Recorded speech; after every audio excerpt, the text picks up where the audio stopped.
talking about markets and food safety in a crisis moment that we are living today is a challenging subject.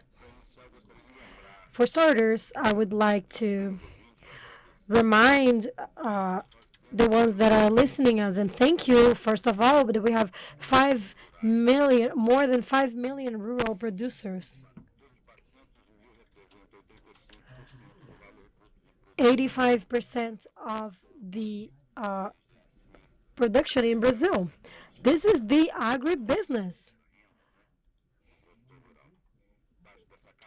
Below this layer, this is a study with Foundation No Cabral based on Brazil Research Institute. Below that layer, we have 800,000 producers representing 13% of VDP of our Brazil. From that, we have sustainability, familia, the retiree, the family agricultures, and we have a huge contingency of poor people in our rural sector. The difference of both groups to the third one is basically technology and management.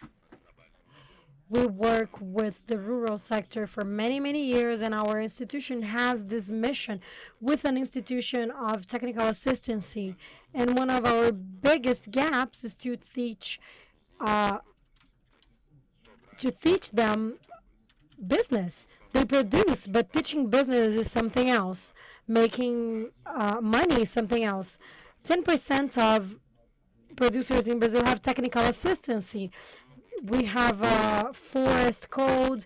The producer must have 20% of their property as legal reservation. Some of them need 35%, and some 80% of the property must have as a forest reservation. If we are going to compare with tourism, our rural producer would be a hotel with 100 beds. In international market, comparing with others from 100 beds, our producer would only be able to rent 20 beds. And worse, keeping it clean without using it, without being able to produce with that. That makes our producer to be more competent than the producers from we are competing around the world.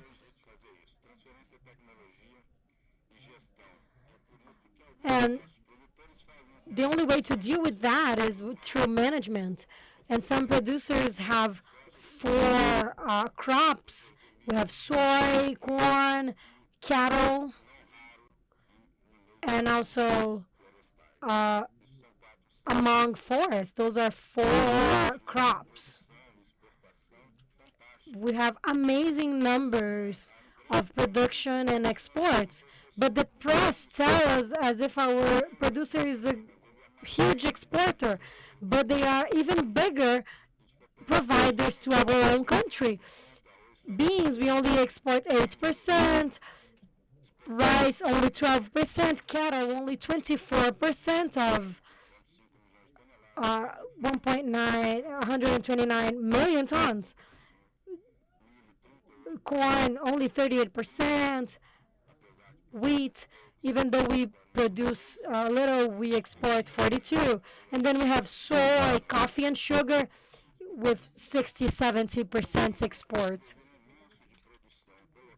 And with this huge production, we still have 30 million people with food insecurity in our country.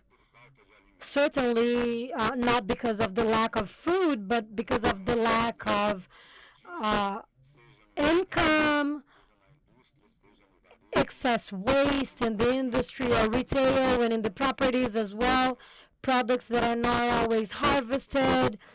Producers leave the products without being harvested because of lack of production.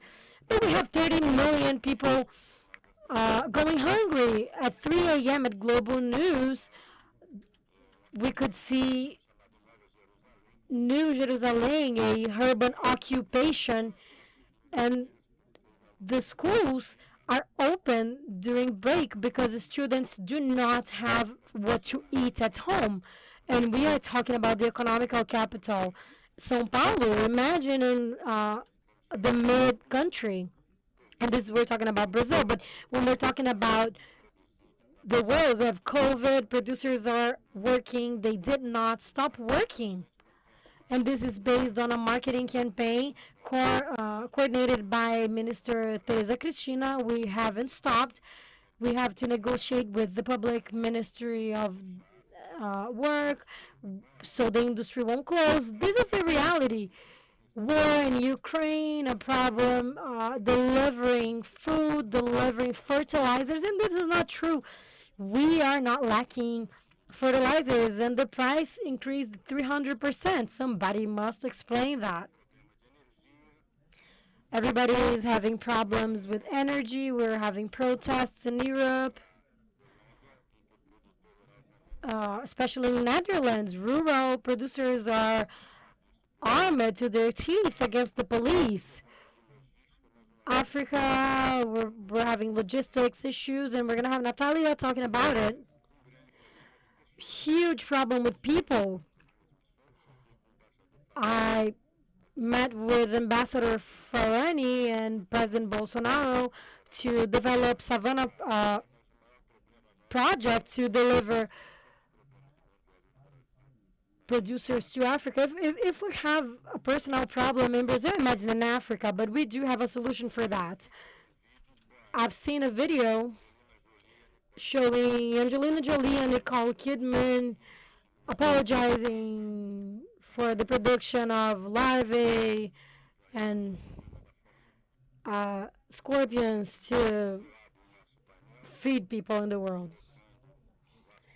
So I want to start the subject and call Ambassador Alexandre Parola, our representative at the World Food Organization, and you have 20 minutes. Thank you.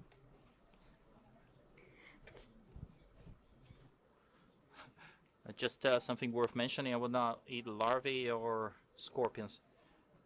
Organizations who are organizing this Global Forum 2022, Agricultural Association from Brazil, corn producers in Brazil, the Corn Association, the creators of OX, the Brazilian Association of Exporters of Derivatives, Energy, the Ethanol National Association of Corn, Animal Protein Association, and Datado. It's an honor and great joy to participate in this talk about food and management.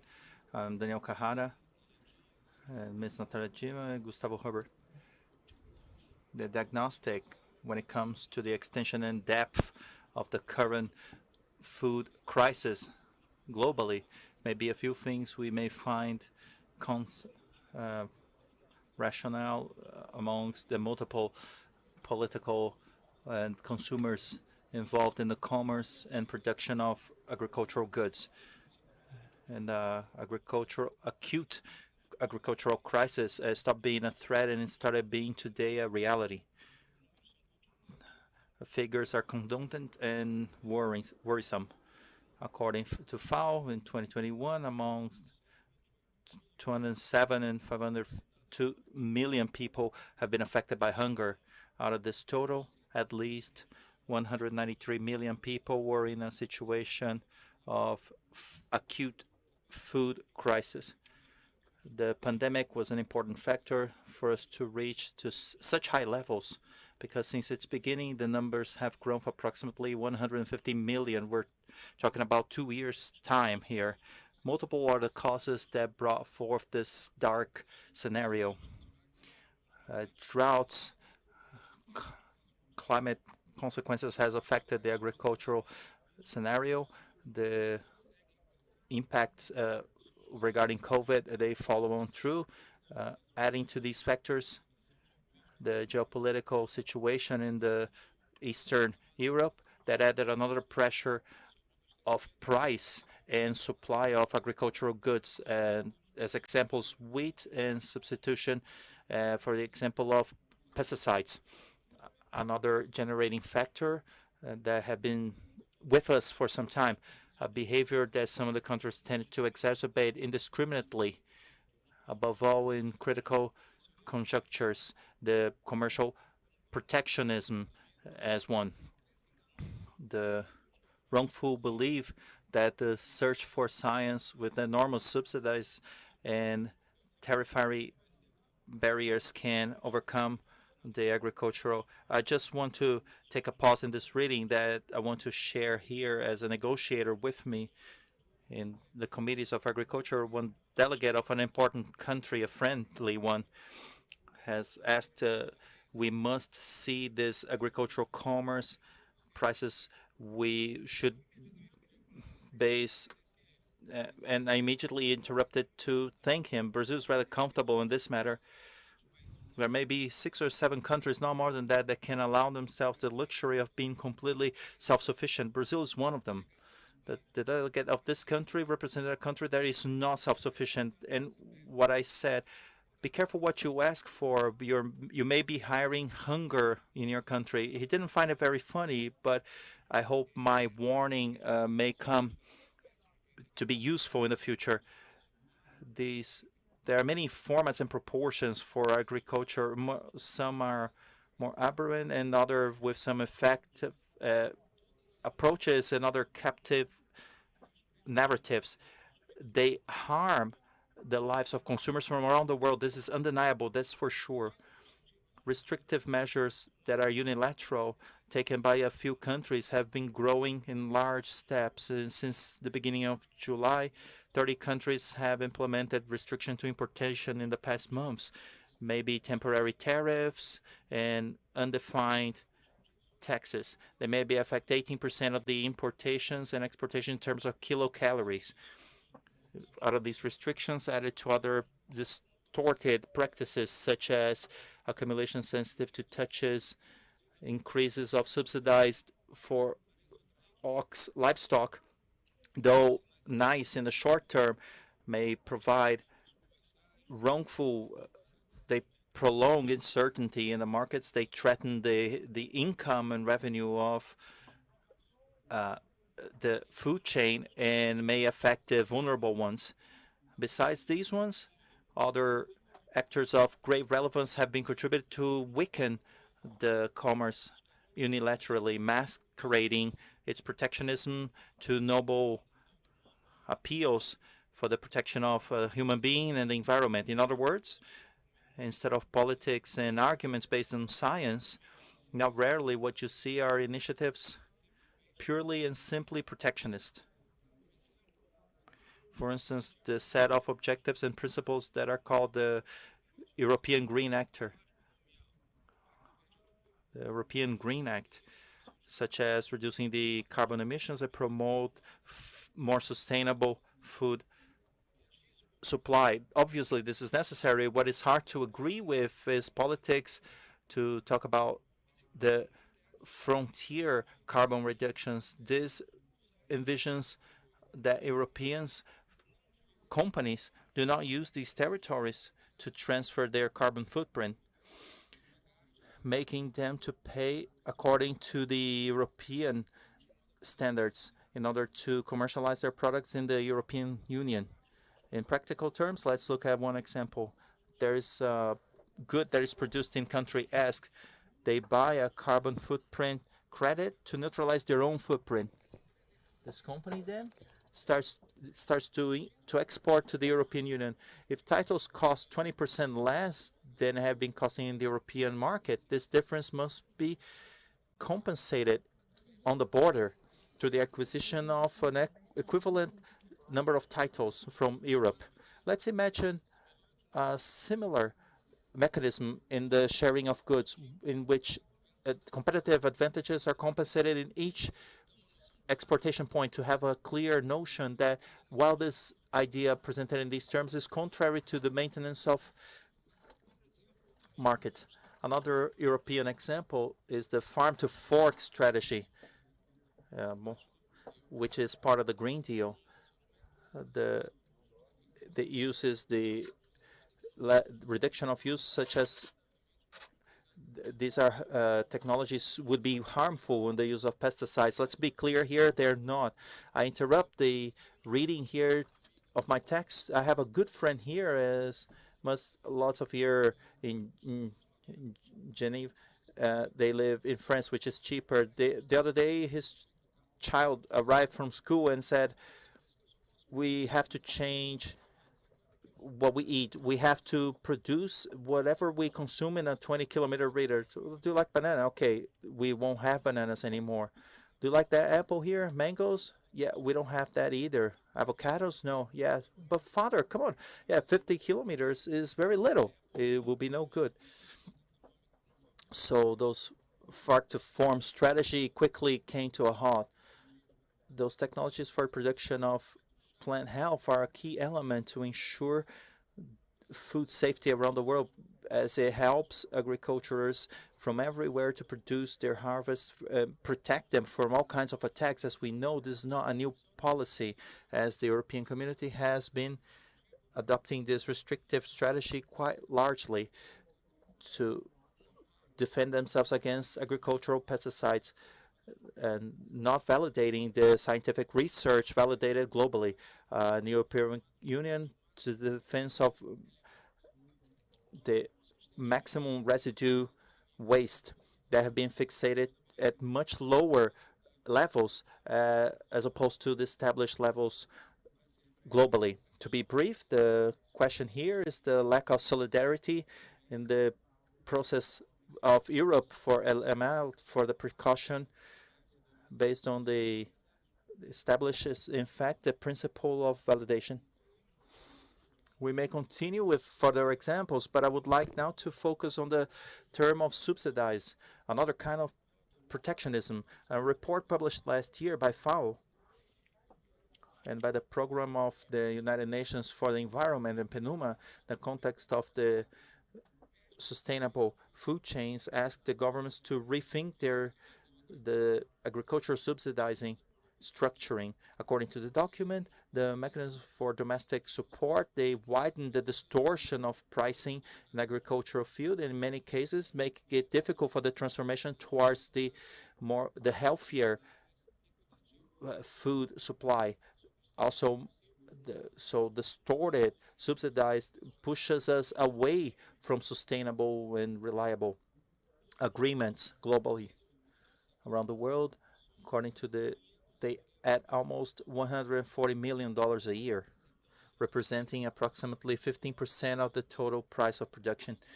More than half, 384 billion, are provided as price incentive, as the rest shows up as fiscal subsidizing, being the most 70% added to production goals or restrictions.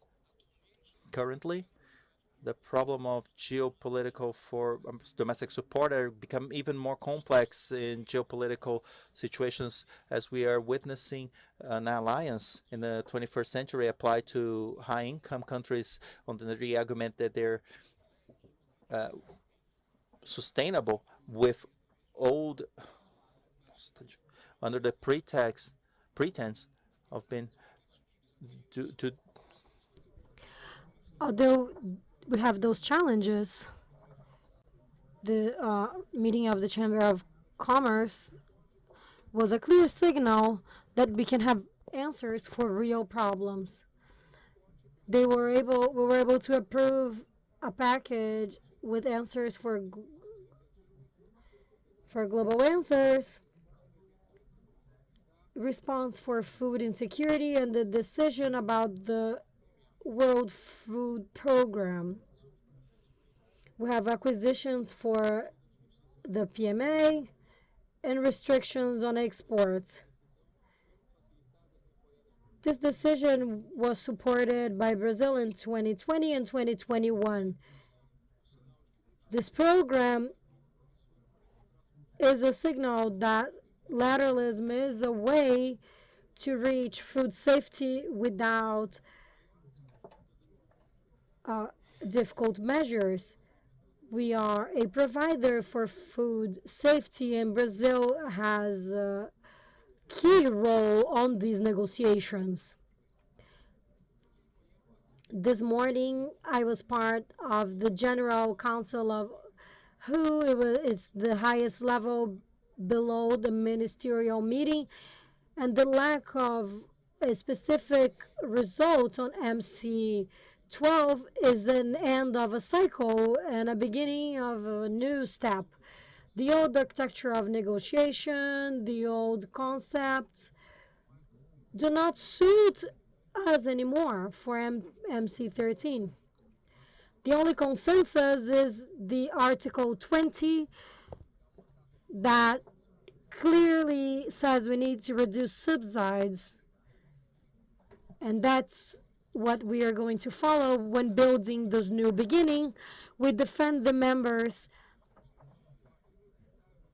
enjoy this moment to reflect on inevitable modernization. This modernization comprehends, among others, a variation of many themes regarding agro. Domestic factors, access to market, those will be treated under new parameters. People around the world affected by the food insecurity crisis need an immediate effective answer. Brazilian agriculture and international commerce are part of this answer. The negotiations at WHO are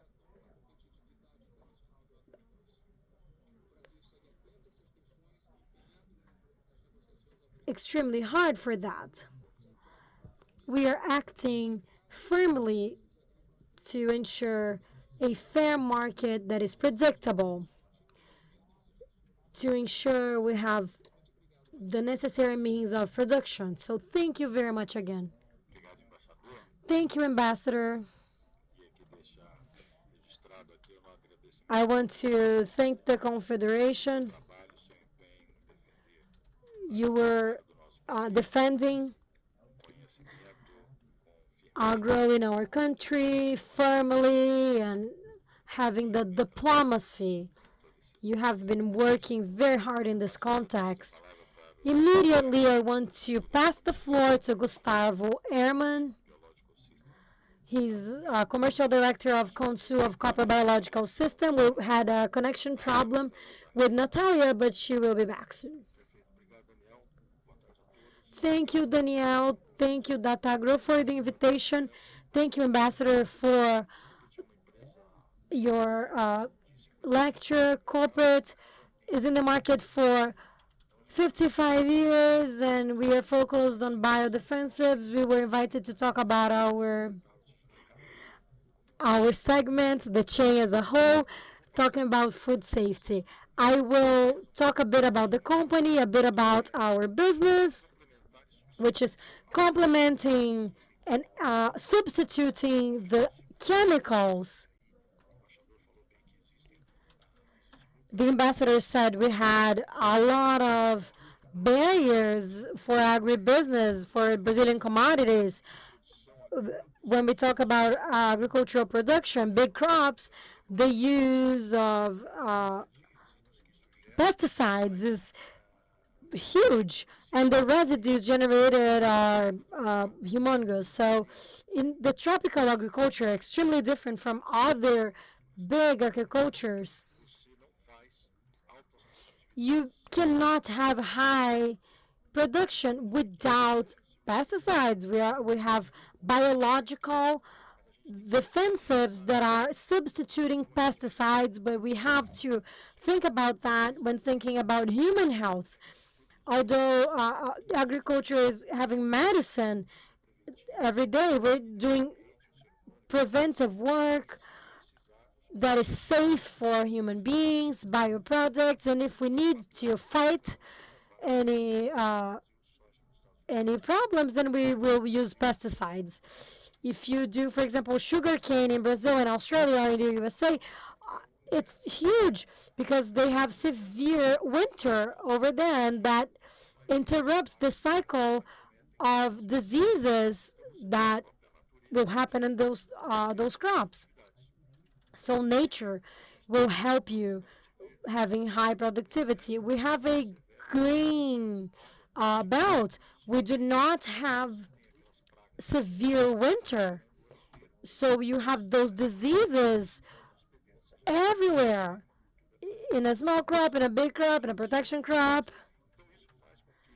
and that will make the level of chemicals to be increased. I don't know if you have seen a big infestation in a soy crop. It will really take the entire crop, leaving damage of billions. You studied that in agronomy, but we have to associate the types of work, the biotechnology, the defensives, and we have to talk about of our contribution in the food chain. Talking about Koppert, we are a family company. We are working with technology of biodefensives. And then we have a comment here. When we're talking about bio as a whole, and we have the bio supply program, we have 3 classifications. You have the inoculants for soy and sugarcane. They are based on bacteria. They are extremely important, especially when we are debating fertilizers, because they can capture the nitrogen in the air instead of you having to put nitrogen on the plant. But they're fertilizers. You have the biostimulants, the biofertilizers that are based on bioorganisms, but for productivity in the soil. And you have the biodefensives, which are for crop control. You have pesticides, fungicides, herbicides that will kill the plagues, not the same way of the chemical, but with the same end result. That's why biodefensives must be more, will have a bigger advantage than the chemicals. Because when we learn agronomy, you only had one option. This is changing, of course, for controlling those with chemical defensives. We can have biotechnology. You have resistant soy.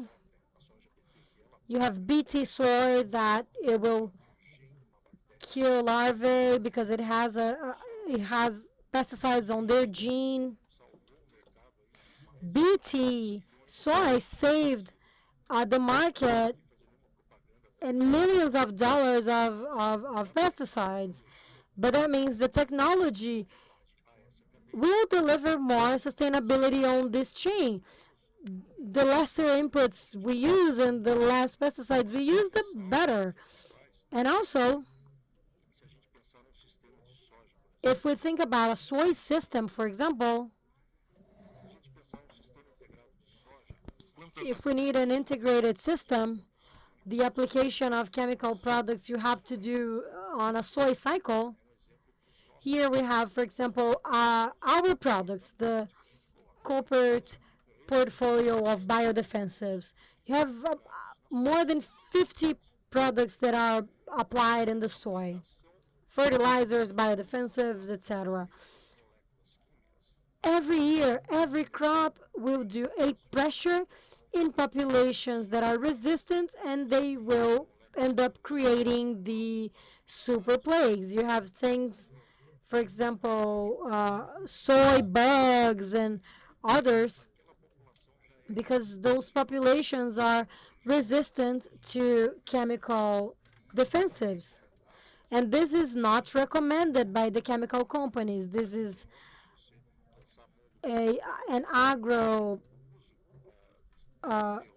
thing that they do. They use these molecules, and they won't make that environment sustainable, because then you won't control the bug anymore or that disease.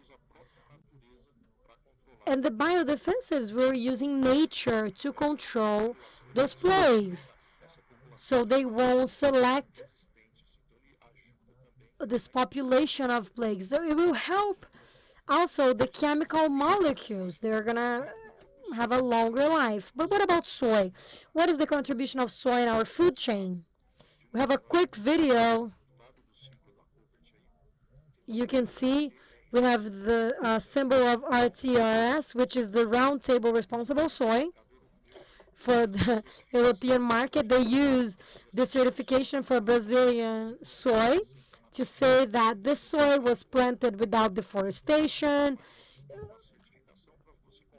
You have a certification to buy that soy to say it's responsible. And then you have a calculator so Europeans can see how much soy we can have in each foods they buy. Acho que está sem som, né? I think it's soundless, right?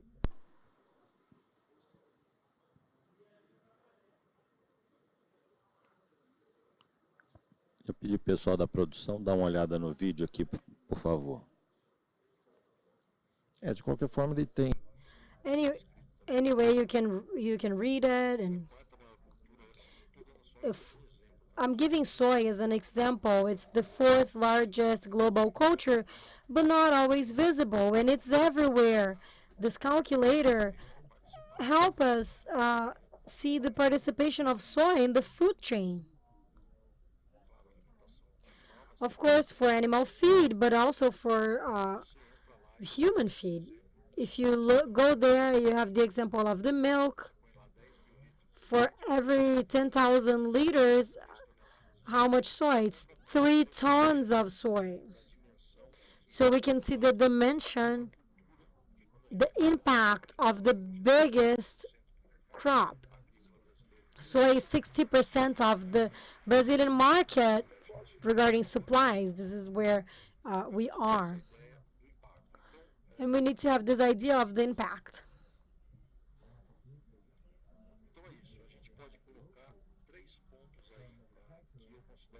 We can say a few things about the biological control, the biodefensives regarding food security or food safety.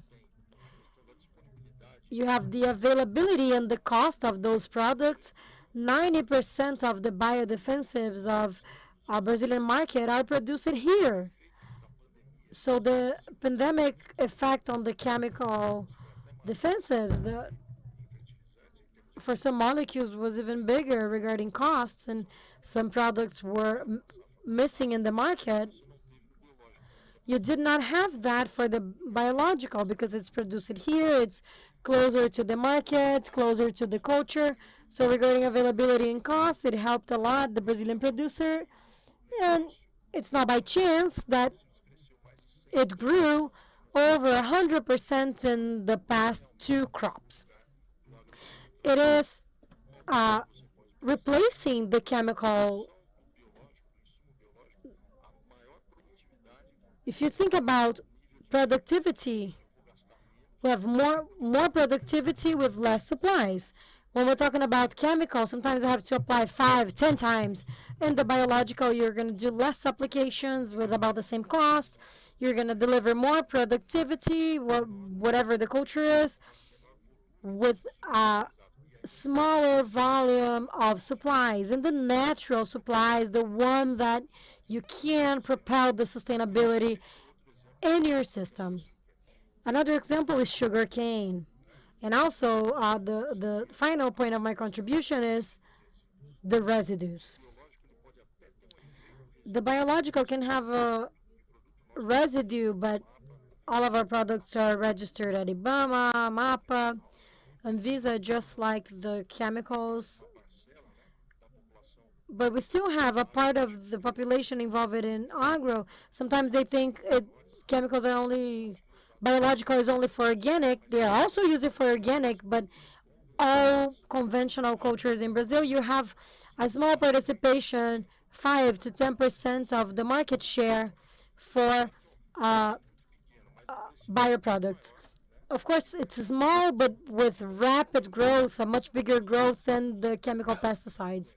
Residues is also extremely important, and the closer we are to the consumer, and I'll also name a couple more examples, the bigger is uh,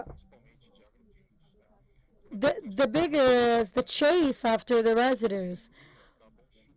We are members of a certification for sugarcane, for exportation of sugarcane. So all the certifications, and I provided an example for two cultures, like soy and sugarcane, and we have a few numbers here, the certifications, the numbers around the world. And if you think about ethanol, we have that plan, but if you think about sugar, we have even more. The residue that those old molecules that we have in the final product. This will all go through certification, and we will help contribute our speech that our agriculture is sustainable, but it's going to become the most sustainable in the planet. We have other cultures that are closer to the table, like citric cultures, and we have the service protocols or the integrated system, always using the biological as a base and chemical if needed. Not only corporate, but all the companies in this segment are trying to show that to the producer. Biological always and chemical if needed. And we are going to have more sustainability for this system. For citricultures, we gained a badge of friend company because we have huge problems at citric chains. All the crops of oranges and limes in general in Brazil, they must be sprayed with 10, 15 applications every year because of this bug that's called Pisidium. And the plants will die if they get infected by this bug. Um, in Florida, 90% of the farms are compromised. This is a national research. So, in one hand, we have a level of application that's much bigger, and that can have a problem on the residues of orange juice. And we had an issue. Uh, we had an issue before, and it was bigger than the PPB for orange juice, and then we had a huge problem on the orange juice exportation. See how important that was to develop a biopesticide that can do exactly what a chemical pesticide does. And from 10 to 15 applications, maybe you're substituting half of it with a living organism that will not cause any damage to the environment and will not leave any residue on the orange juice. So we have to propel that. That's why it's so important to be in events like that. And we have to support the industry, national or international, for biological controls. So, and we have important partners so we can raise awareness to show that we can do with biological products what we have been doing for over 40 years with pesticides. And I give you another example, which is the coffee. We have great volumes of internal consumption, but also in exportation. We are partners with Koppert, which is also participating here. They have two giant clients, which are Starbucks and Nestle, more specifically Nespresso. And they go into the field to observe the coffee the producer is producing, to see the agricultural practices being put in place. So I believe that also politically, internationally, contributes to our success, to propel our success and the level of sustainability. Look, if Nespresso is buying larger portion of their coffee here, it means our coffee is even more sustainable, if not more, than the ones that they purchase around the world. And it's certified in the field. Nespresso has their cars with their inspectors and go look what the producers do. So the good practices are in place. Politically, though we do not see that, the market that works with the coffee, they know that. As they know Nespresso does that, and they know we have a coffee of higher quality that also brings sustainability. And in the same way as the citrus, with a bioinsecticide that replaces a chemical insecticide to control the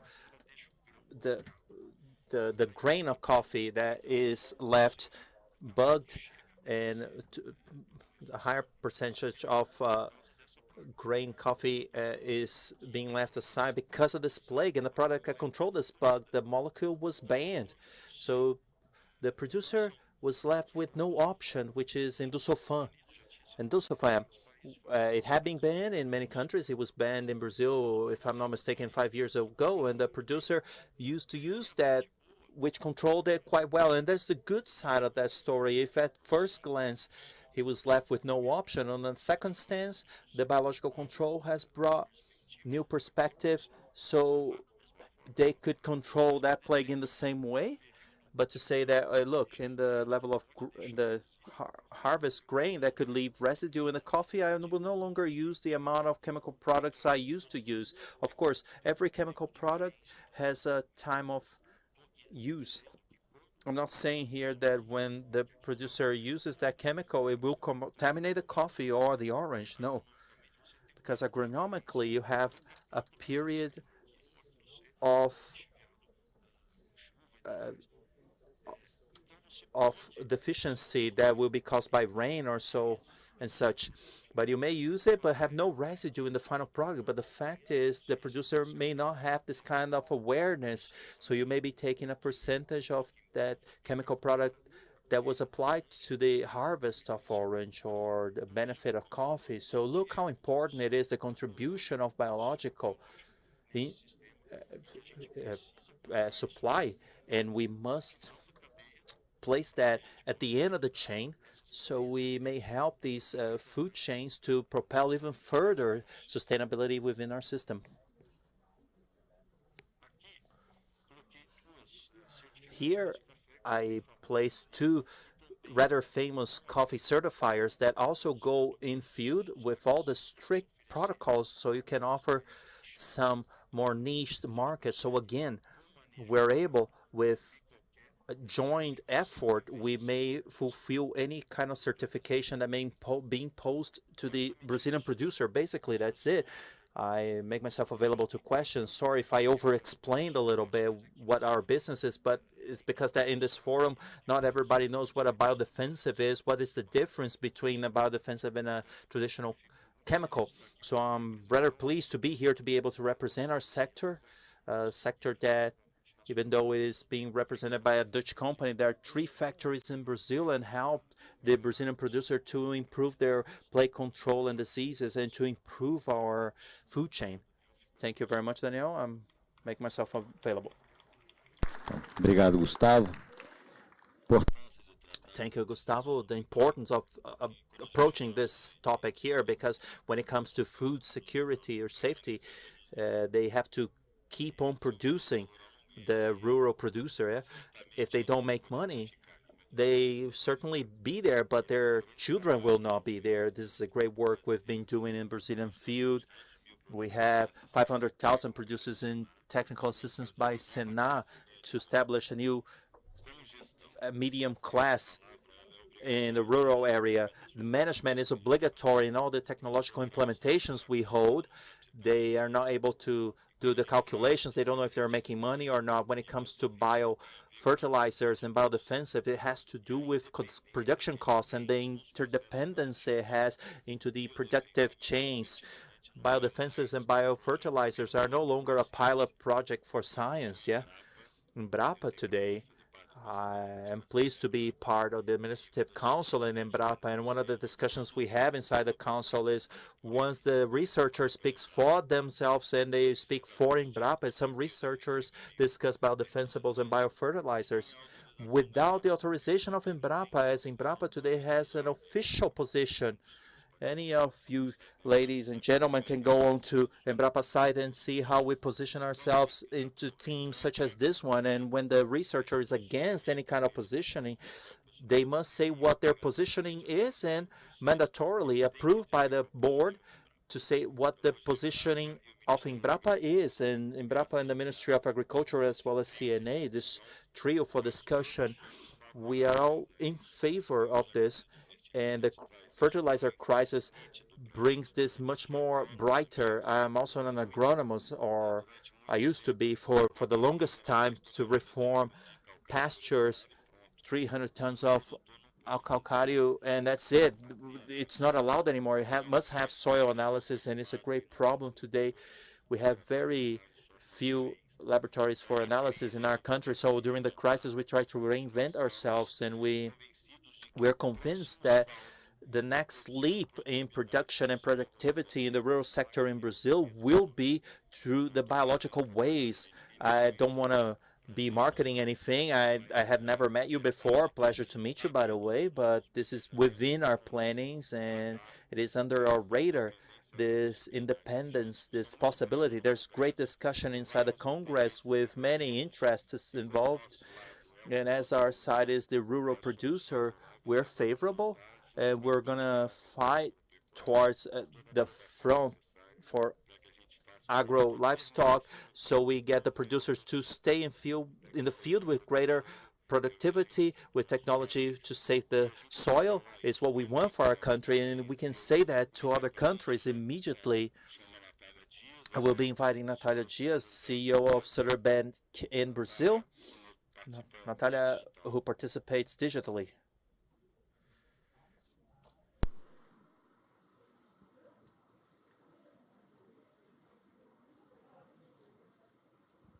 Natália, você está sem áudio. You have no audio, Natália. Okay. Yeah, okay. Am I reaching you? Okay. So, great. You, as the only lady present, you'll have 25 minutes as we have more looser time. Okay, I'll be needing that. Thank you. I would like to start my speech today by thanking Data Agro by the organization of this event, which is without a doubt one of the greatest thresholds of discussion of agribusiness around the world, and obviously all the remainder partners who supported the completude of this event. I would also like to greet my friends from the board, Gabriel Carrara, who's moderating, the ambassador, Alexandre Parola, and Gustavo Herrmann, by the brilliant intervention so far. So when it comes to food safety, food security, and international agro-food markets, I would like to bring up perspective maybe a little bit unexpected and insert Africa into this debate. May it be because obviously we are experimenting great populational growth in the African continent, a series of other trends that bring Africa as one of the biggest hubs for growth in the world when it comes to food security. Africa is not self-sufficient in the food business, but we also have to talk about the expansion of agricultural frontiers and sustainability. So I'll be covering some of these items in this initial talk. I'll be splitting my contact here with you. Basically, I think my screen is not moving. Okay, great.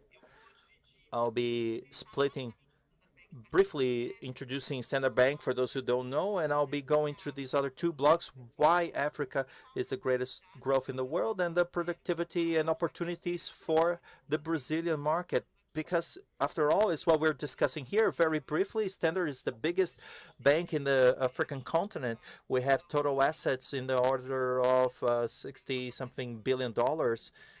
We have capitalization of $1 billion, and we are a bigger part in the Johannesburg market. We have presence in the 20 countries inside the sub-Saharan market in Africa, and we're striking deals with the Covenant for over 50 years. So I think Standard is the only bank, African bank that is, which has presence in the greatest scenarios worldwide. We have operation in opera from the United Kingdom, United States, Brazil, and China, and Arab Emirates. Always with the goal to connect great multinationals or these regions who wish to strike business in the African continent. And here we work with all the biggest multinational in Brazil that you are aware of that somehow have a relationship and already strike deals with the continent. But let's go to the more exciting part, which is part of our talk today. Why do we have to pay attention to Africa? Because Africa is relevant in any aspect you look at. May it be in the territorial expansion, or 60% of the cultivated arable land is situated in there, a collective of $2.5 trillion. But there's a series, and Africa also concentrates 30% of all the natural reserves on the planet, 11% of the oil output reserves, and these numbers only grow from new discoveries. And the great example I provide is Mozambique, which is one of the poorest countries in the world today, but discovered natural gas reserves some years ago, and the size of Qatar reserves, 300 million cubic meters, and have been attracting investments from the private sector, from Total Francesa, such as ExxonMobil, in the order of billions of dollars. So we also have 30 billion being invested in this sector only in the initial project alone, and will transform the economy in Mozambique, making it grow largely in the next year. This is the size of scale by the transformation that Africa is going through. The only financing in the project last year we closed for natural gas in Mozambique was $15 billion, which is equivalent of the GDP of the country. This may provide a little bit of the dimension of it. Africa is also very underestimated because when we look at the sub-Saharan Africa, it's the region that grows the most around the world after East Asia, and at significantly above the average growth in Brazil, as well as Latin America and the Caribbean. Now, of course, we're talking about other countries and different dynamics based on how you look at each country, but it's rather promising looking at it economically. And 10 years ago, back in 2010, we ran a series of reports that showed which the greatest trends are that would determine the future of growth of the African continent. One of them is demographics, urbanization, digitalization, financial penetration, and political and institutional reform. I'll be providing some numbers very briefly. I'll be going quickly through the next slides as we're short on time, but I want to bring a little bit of your sensibility towards these themes. Firstly, because we have 1 billion people live in Africa. Up until 2050, this population will double. 24% of the global population will be living in the African continent, and it will be bigger than China's, India's, and above all other remaining regions in the planet. Africa has a very interesting trait, demographically speaking. The population is extremely young. The average age range is 19.7 years of age. So because of that, Africa will also benefit from an enormous demographic boom. We have already witnessed countries such as China and other Latin American countries. The impact in COVID in Africa was limited and lesser than expected due to the low amount of population above 60 years of age. Now, more important than that, Africa, also due to the young population, there is a bigger number of people in the middle class. So the addition of the workforce mostly come from the African continent. And a great phenomenon is the growth of the middle class growth, though has a lesser consumption rate. It has been growing, and projection indicates that the consumption of families in Africa will be reaching $1.6 trillion, will be bigger than consumer spending in Europe itself, as well as South America. So the consumption of families is growing at a faster rate than the populational growth, and this has been generating growth in the GDP per capita. in the entire continent, the per capita represents a bigger consumption of food, and it will also impact the agricultural area in the continent. The trend also is a phenomenon we've been experimenting in the 60s and 70s. Africa is the region in the world that is most bringing people towards the cities. In the past 10 years, we have had 180 million people migrating to big cities, and towards the end of the decade, we have 100 million more. This has been creating great consumption centers and bringing massive investment of companies in the consumption areas for the continent. And the bigger example is the very purchase of Ambev by Sabmiller, which is the biggest beer maker in the African continent, with $30 million some years ago, looking at the populational growth and the market growth and consumption in Africa. Obviously, technology will help Africa to leave this underdeveloped stage, democratization, and also has impact in different regions. Africa also is the region in the world that plugs people toward on the internet the most and provides the biggest access for these people with great rates of subscription of landlines, and this will provide the leapfrog of many stages in Africa. The biggest example when it comes to financial inclusion, which is another great trend we have there, they have been skipping stages and going directly towards a banking system, which is primarily supported by fintechs. Africa responds now for 43% of all the transactions of digital money than traditional systems as we know. This repeats itself in the areas of energy when Africa is going from a transition through wind power and solar power as democratizing energy in the continent. And lastly, we have a rather perception here, big perception. There's a lot of conflict, a lot of struggle.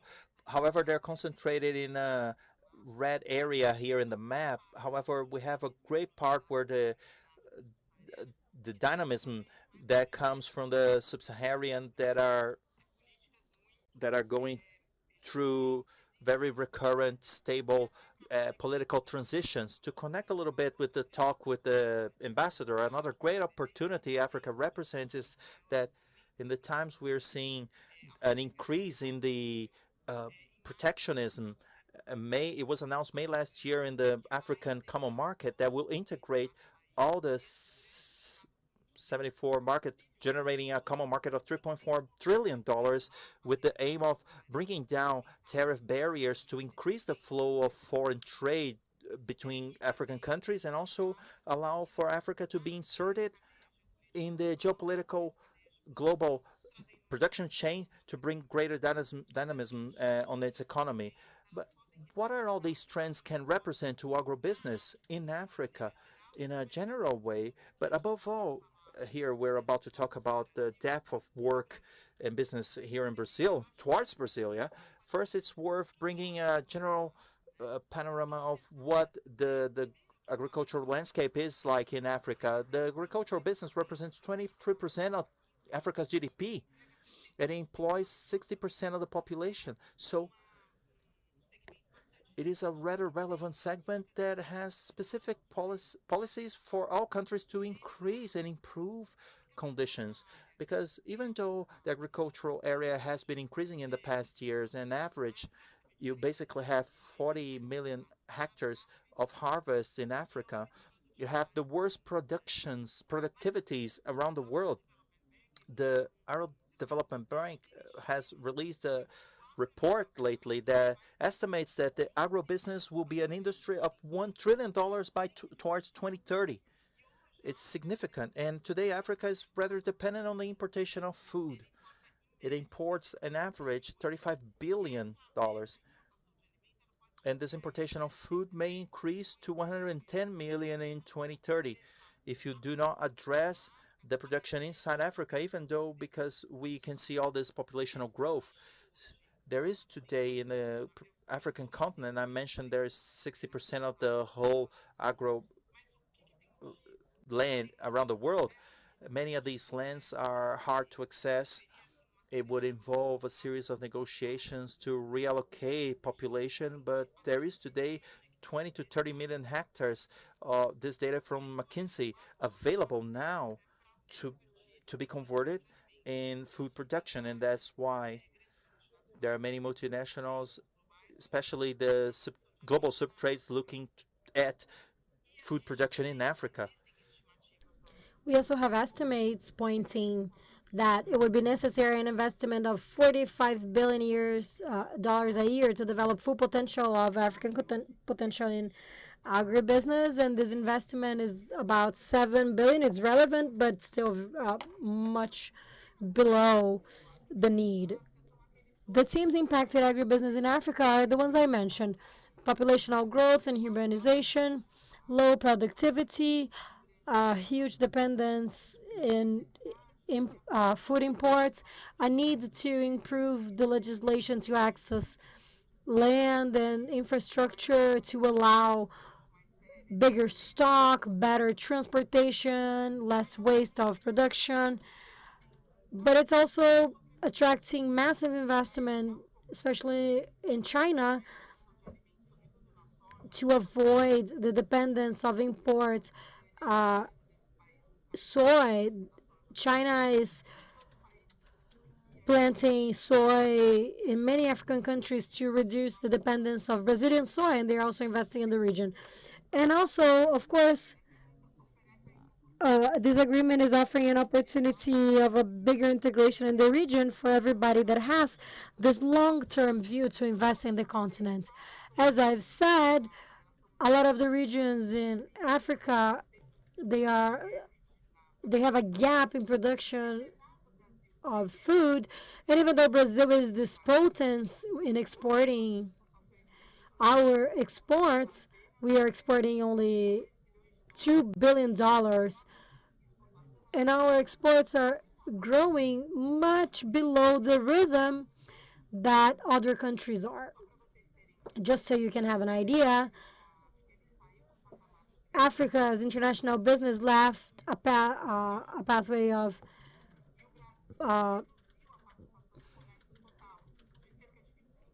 2 billion to 3 trillion, and Brazil reduced this slice in the market. And we also have an international investment much below than other regions. China invested 55 billion, we have invested 15 only. So you can have a little bit of the taste of the engagement in Africa. Africa is consuming a lot of products. We have some here on the screen. We are leaders of production in some of them, but because of a lack of knowledge, a lot of Brazilian producers, they are selling production to the tradings, and then they have huge margins because the cost of food in Africa is much higher than the rest of the world. But all those trends, populational growth, per capita GDP, of course, this graph here on the right shows what happened in China, the increase of food consumption and the population, and we are expecting that to be repeated in Africa and all other countries in the world. Although we increase the GDP, we see a migration of basic consumption. For example, in Africa, it's grains, to a higher value-added chain. We can also see as Africa is a little below, they consume, for example, lower rates of protein. But now for producers of animal protein, they see Africa as a market to consume their products. But we can look at the glass half empty and half full. It's low consumption, but there is a potential because it must grow like the global average. That's what we expect for all the regions in the world. The planted area is huge, but the productivity is still very low. And we are just talking about soy and corn, but we could think about other cultures as well. So we have a possibility, as Brazil is a huge detainer of tropical agriculture knowledge, they can transfer this knowledge to the continent. Just to show the productivity is lower, especially compared with Brazil, which is bigger than the global average. Why are we talking about Africa to Brazil? First, because the conditions, the climate conditions in soil in the region are much similar to the Brazilian. If we look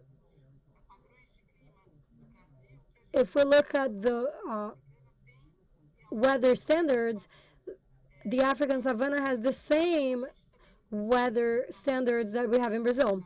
We can see similarities in soil in both regions. So that allow us to say that we can apply a lot of the practices in tropical agriculture to the continent as well. And just looking at the size of the area that is appropriate to planting soy, for example, just to give you this picture. In approaching the end of my lecture, I would like to talk about the opportunities. In every business in the world, we have opportunities and challenges. In Africa, we have land, opportunity for foreign investment, and Africans are very open to accommodate all the demands of the private sector. This should be developed by the private sector, and the government should facilitate those investments. But also, we can have an increase of food consumption because of the expansion of income, urbanization, and the potential that this can offer. And of course, we have challenges. The infrastructure must be improved. As Daniel said when he was speaking, the low workforce qualification, although we have a history, a little bit of know-how of production, but we can see because of the low productivity that this is an issue to be invested on.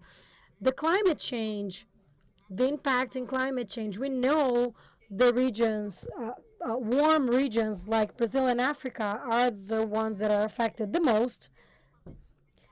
And we can also see some advances on the free commerce agreement.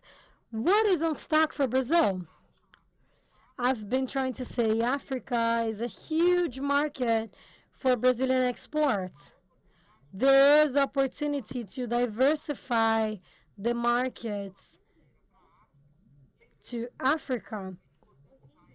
And we must remember that Africa is importing 40 billion a year, and Brazil has a small representativity in that. Not just in culture, we can export technology, we can export machinery, and even Brazilian government recently had an agreement with the government in Nigeria in the Green Imperative, where Brazil will export $1 billion in equipment and technology, so Nigeria can produce 130 centers of agro-processing in the continent. This is a partnership that we could increase. Brazil has a huge soft power in the continent. All African governments want Brazil to take the lead and help them to develop policies in the agri-sector and other spheres as well. And differently from China, this is another potential for us to explore. We also have an issue that we can never be accused of having food insecurity because we are self-sufficient in the production. We dominate tropical agriculture, and we can invest a lot in technical cooperation. What we need to do best is to see commercial agreements. We have an excellent opportunity to see those practices again, and we can act more regarding the point of view of active policies. We also need obviously to better understand the reality of each country and try to look for the markets that offer more benefits for Brazil and in the short term. Just to bring you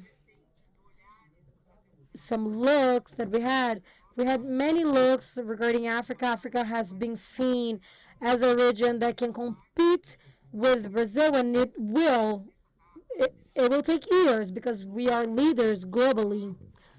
But we cannot stop to think that if we don't develop agribusiness, the other countries will do, like China is doing. And the opportunities are huge, not just when producing grains, which is more low-hanging food, but regarding sugar. Africa is a huge importer in sugar. Many industries are very competitive, like in South Africa and Nigeria, and they don't have an integrated production that produces biofuels, that provides energy to the chain.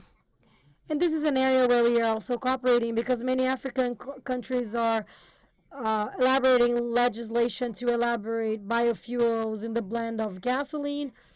South Africa has a bill in the Congress. They have very relevant industry regarding that, and they're going to an energy transition going towards electric cars, but it doesn't make a lot of sense because if you take in consideration mining to do the batteries and the fact that 80% of the energy in South Africa is coal, this is not very efficient. So this is a huge opportunity to Brazil to export its model of the integrated industry of sugar, ethanol, and bioenergy, to mention a few.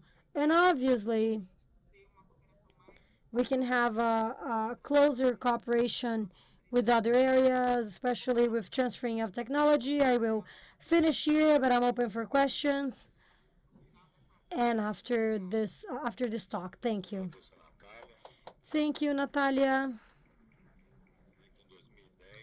I want to say that in 2010, to confirm, CNA had a huge mission with some entrepreneurs in Brazil and Mozambique.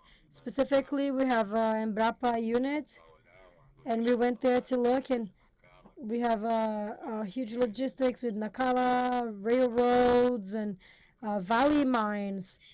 And we were there in Xinga. We had some Brazilians producing there. But back then, 12 years ago, the biggest gap, it was with distance learning with Angola, Mozambique. And I can see my friend Julio Bossato, and he said, we need to send a ship of people from the south there because they have a learning scenario comparing to Uberaba, Uberlândia, where they have the wheat from Embrapa. I want to thank Natália. We are over time, and I don't want to be rude, so I want our ambassador to say his final thoughts. I want to say thank you, and this is a privilege. Those presentations have brought amazing elements. Diplomats, they negotiate positions. They don't create positions. So this debate is extremely important. So the concrete interests are, we can see the opportunities, generation of jobs. So I would like to say thank you. It's a privilege to participate on this session. Thank you. We would like to thank you, Gustavo, Ambassador Gustavo. I've learned a lot with you. This presentation of Africa was amazing. I talked about tropical agriculture. In Brazil, we look at Africa a lot. with potential and also with logistic advantage. This potential will also be enjoyed by the entire world and by the African continent as well. I love participating on this debate. I think Brazil should lead this debate, and events like this only contribute for that. We are on the right path. Thank you. I'm available for questions as well. Thank you, Gustavo. Natália? Thank you. I will echo my friends. I've learned very much with all of you. And I think my final thoughts are that we know Brazilian industry is something to be proud of. So we also can always like to provoke and think about how we can do better. So this is why I based my lecture on that. We have to look into Africa as a market with huge potential. It exists. We really must take advantage of the opportunity that we have today as an exporter market, and of course in the long run as a way of expanding our frontiers and our influence with what we can do best, which is precision agriculture, high quality. We must contribute for the development of the African continent with that as well. I want to thank the opportunity of being here with you today, and I want to be with you for the next forums. Thank you, Natália. I would like to thank the participation of everybody present here, virtually or in person. Because due to the lack of time, we cannot have questions, but the organization can you can ask the organization and they will have the panelists answer that. I'd like to thank you for the opportunity, and you can have a great week.